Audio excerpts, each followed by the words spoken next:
Okay, so in this video, we're going to talk about how we integrate technologies such as software, hardware, and online resources into our project. First thing I'm going to be talking about is the cameras we used in our final project. Our main camera, which we shot most of the main scenes, is the Canon EOS 700D, which is a really high quality camera that the school provided us with, which really captured the really good shots from different angles. Uh, and also we filmed in 1080p as we thought it was a good resolution for transferring files and editing with speed and uh, overall a good high resolution quality.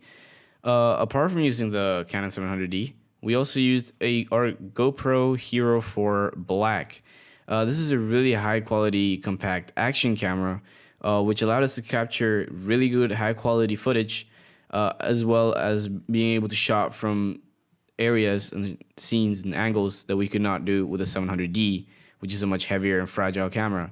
For example, the shot at the start of the quad bikes going past the camera, we used the GoPro. We placed it on the ground in the sand, and then it just filmed the quad bikes going through past it.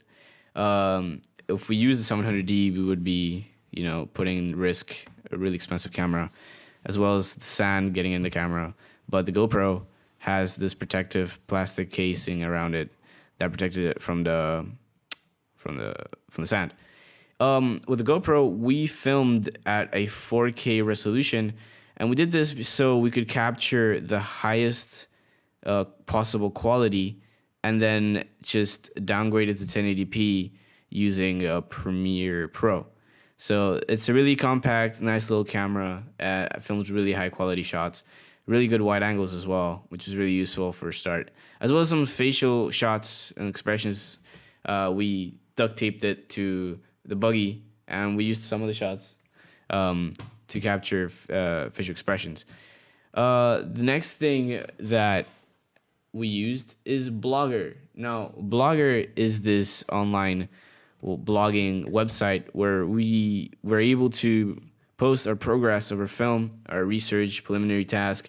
It was like a diary of everything we'd be doing for the film and throughout the filming, which really allowed us to record our progress throughout the project, the course, and be able to show it to the examiners with ease, and also allowed us to integrate YouTube videos, like here, for example, of the videos we recorded, and then just post it online for everyone to see, making it really easy and versatile. And yeah, it's just overall a really nice layout. Allows you to view specific content that you need to, and it was really easy to post, and can also be accessed from anywhere. So I could be using my home computer and then go to school, log in to my Blogger, and I can just keep on working from anywhere I want. So yeah, also allowed the teacher had access to our bloggers, which helped with direct marking. They gave us direct feedback on our progress and what we need to add, what we need to improve, and so on. Lastly, I want to talk about the internet. The internet played a really big part in our final project in terms of resources and knowledge. We used the internet mainly for soundtrack, royalty-free music, and special effects, which I have here. So we can get many different kinds of special effects, mainly gunshots and explosions and blood effects that we can't really get in in real life. So we were able to get all these effects and put it into our own film to get that realistic look and effects that we could not have done physically, obviously. But yeah, so that's one advantage of using the internet. You have this access to a huge library of content. And yeah, so here we can see a preview of what it would look like if we inserted it into Adobe After Effects.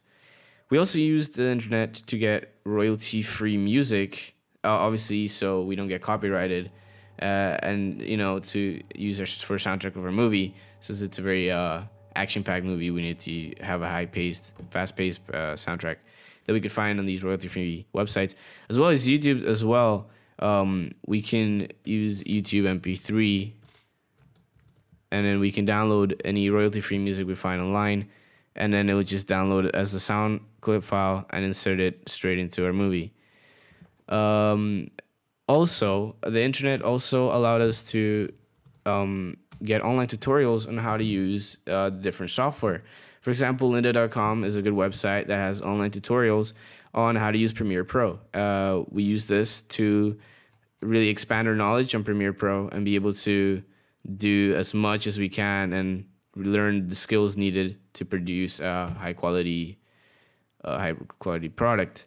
So let me just find video. So here we have all the videos, all the different things we can learn. So we can learn about After Effects, iMovie Premiere Pro, and then here we have tons of online courses, as well as YouTube. We could use also for searching on resources online on how to do the special effects, how we could integrate it, and all those things. So that was now Nikita's gonna talk about lighting, editing, and During the filming of our preliminary task, we paid no particular attention. It was not a major concern about lighting.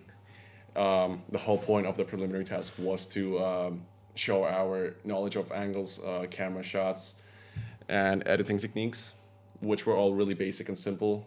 We edited and placed everything into iMovie. Now, the lighting, we had no artificial lighting other than obviously the lamps.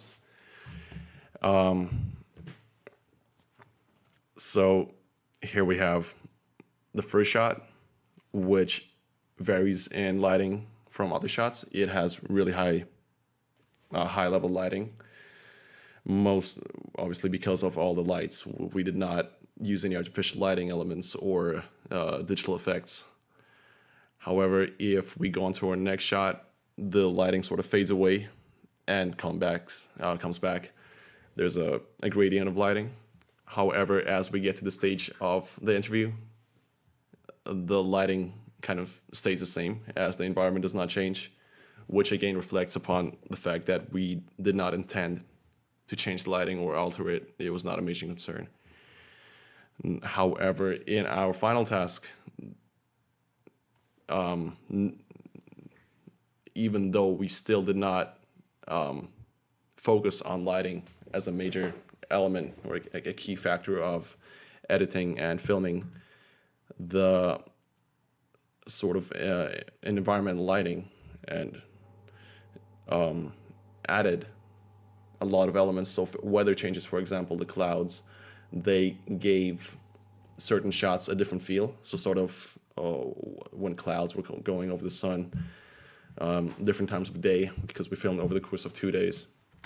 So here, for example, we have me and the lighting is really high end, but we did use digital effects also to boost our lighting.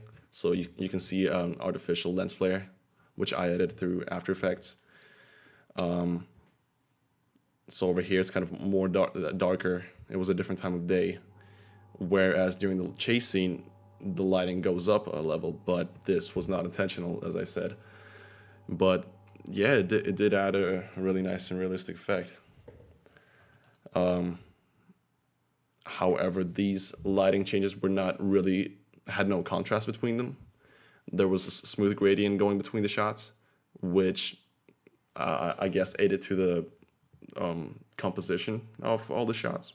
It makes them belong to one sequence in which the environment does not change much. But we did have shots in which shadows played a key part. So here we have the scene where one of the scouts gets attacked by the katana-wielding convoy defender guard. And the lighting from the quad bikes sort of plays a role here. And even though this was also unintentional, it did give the death scene a more sort of grim and dim look. Whereas opposing to shots that had way more action, not much death was happening. It was had much more high level lighting. Me and Pablo will now talk through how technologies were used in the final and preliminary task. To start with, iMovie was used to put together all shots shot on the DSLR camera we were given by our school. Every shot was put together on iMovie's timeline. which I then trimmed and cut to the correct size to create a really an element of continuity within the movie.